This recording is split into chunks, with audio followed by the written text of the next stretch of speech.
বিমূৰ্ত মোৰ নিশাতি যেন মৌনতাৰ সূতাৰে বোৱা এখনি নীলা চাদৰ।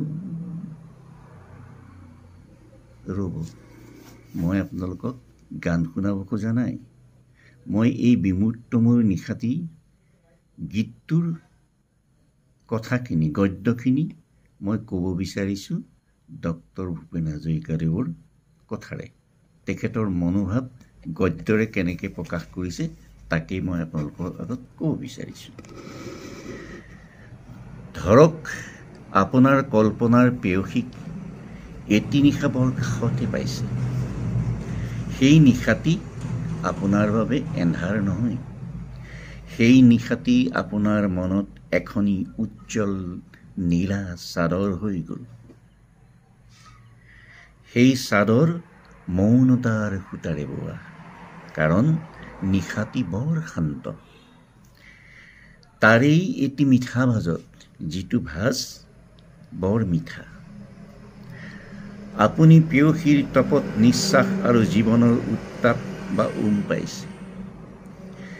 সেই প্ৰেমত কামনাও আছে, কাৰণ তেজমঙহৰ পেয়সীৰ সৈতে এক হৈ যোৱা মনৰ স্বাভাৱিক শৰীৰৰ প্ৰেমিকৰ থাকিবই। কামনাৰ ৰং তেজ ৰঙা, আপোনাৰ প্ৰেমৰ গভীৰতাও অধিক। তাতে আপোনাৰ মৰমে আজি সহস্ৰ শাওণ ভাদ মাহৰ বৰষুণৰ দৰে বৰষিব বিচাৰিছে। আপুনি আশা কৰি থকা পেয়সীৰ বুজাব নোৱাৰা কোমল কণ্ঠ প্ৰতিধ্বনি আপোনাৰ কাণত নিয়ৰ বিন্দুৰ দৰে সৰি সৰি পৰিছে। পেয়সীৰ ওঁঠ দুটাও কঁপি কঁপি কাতৰ হৈছে। অশান্ত প্ৰেমিকে নিয়ম ভাঙে। নিয়ম ভঙা নিয়মকেই তেওঁলোকে কেতিয়াবা নিয়ম কৰি লয়। মৰমত কিমান নিয়ম মানিব?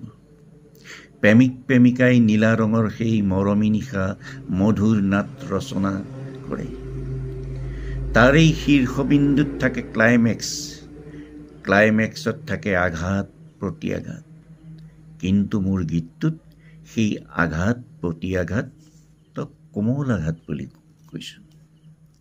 যেতিয়া আপুনি আপোনাৰ সবাতোতকৈ মৰমৰজনৰ সৈতে মিলি আলিংগন সাগৰত সাঁতুৰি আছে, তেতিয়া দূৰত বৈ থকা আৰ্তনাদৰ নদীৰ কোনো ঘাটে যদি কন্দন কৰি পৃথিৱী কঁপাই আপুনি ভূক্ষেপ কৰিবনে?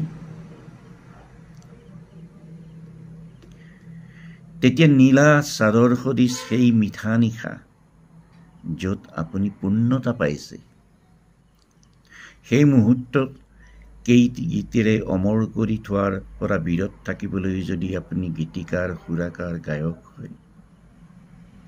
আকৌ কওঁ, abstract art, abstract film, abstract কবিতা থাকিব পাৰে যদি এবষ্ট্ৰেক্ট গীতো থাকিব পাৰে। এই গীতটোৰ গদ্যখিনি শিল্পীজনাই এনেদৰে কৈ গৈছে। ধন্যবাদ।